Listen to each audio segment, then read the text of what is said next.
حضور افغانستان کے بارے میں ایک سوال ہے کہ حضرت مسیح موعود علیہ الصلوۃ والسلام نے فرمایا کہ اے کابل کی زمین تو گواہ رہ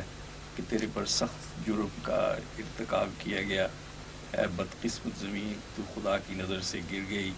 کہ اس کو آپ ذرا اس کے سامنے پڑھیں، ہو سکتا ہے آپ کی آواز مجھے نہ آ رہی ہو. ہاں جی اونچی آواز میں. حضرت مسیح موعود علیہ الصلوۃ والسلام نے تذکرۃ الشہادتین،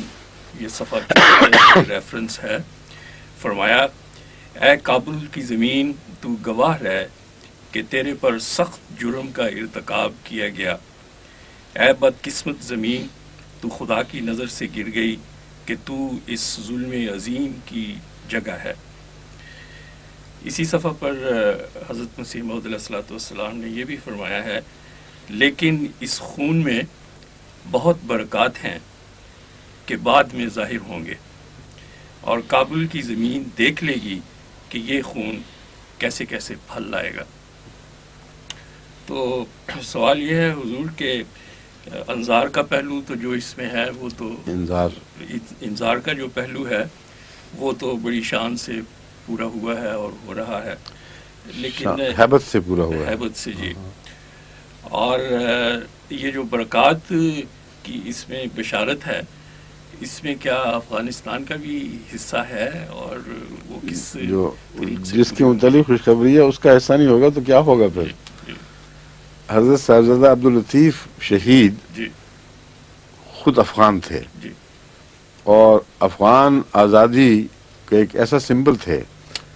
کہ جس کی مثال دوسری قوموں میں شاذ کے طور پر آپ کو دکھائی دے گی، مگر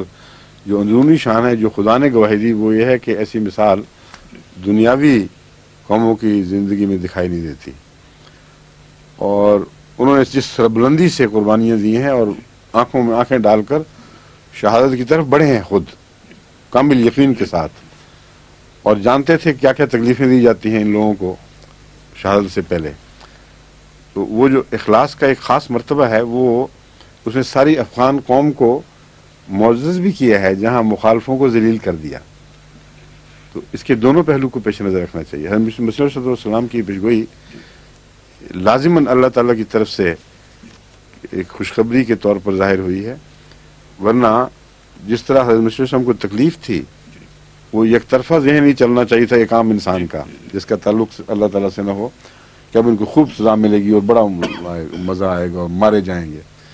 لیکن کیونکہ خدا سے تعلق تھا، اللہ تعالیٰ نے فرمایا کہ نہیں،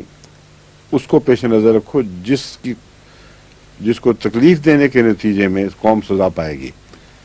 تو اس کی عظمت کا تقاضا یہ ہے کہ اس قوم کو بچایا بھی جائے اور بڑے اعلیٰ مراتب تک پہنچایا جائے. تو ایک دور ہے جو ابتدائی دور ہے ان دشمنوں کے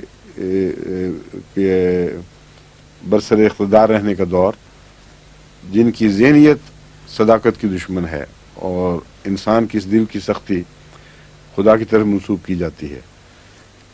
یہ دور جب مٹے گا اور یہ مٹے گا قہری تجلیات کے بعد، پے در پے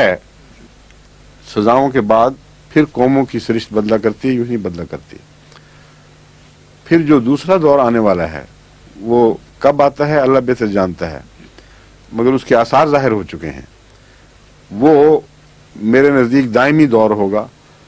اور انہی بنی اسرائیلی صفات کے لوگوں میں سے عیسوی صفات کے